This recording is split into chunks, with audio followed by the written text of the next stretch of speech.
Vi vil gerne lave en sumkurve over et histogram. Og det vi gør, det er, at vi starter med at gå op i vis og trykker på regneark. Så efter det, så har vi skrevet vores data ind, og det er så antal søskende i 9. A. Når I så har gjort det, så markerer I det hele og trykker på enkel variabel analyse. Så vil vi så gerne have titlen fra vores regneark over på, og det gør vi ved at trykke på indstillinger. Brug sidehoved som titel.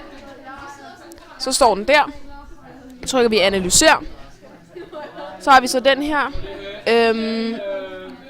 Så kan vi vælge at rykke i vores hydrogram heroppe. Vi kan have forskellige intervaller.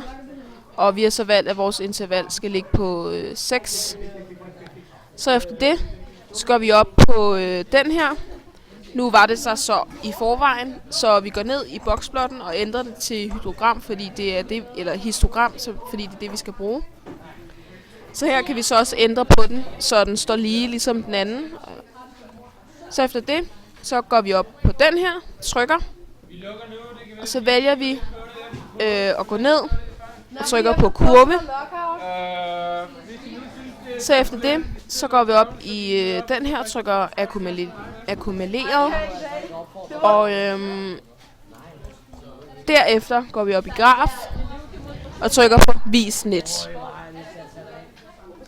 Så når det er gjort, så går vi op i den her, kopierer til tegneblok, så lukker vi ned, og så er den så kommet ind her.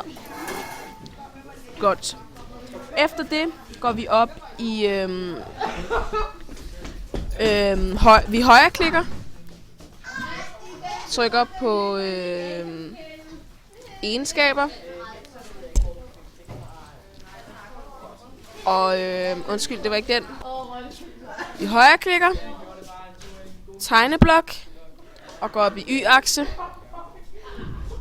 og trykker på hold til kant, så vi kan rykke den, uden at der sker noget ved den. Og det er sådan, man laver en sumkurve over et histogram.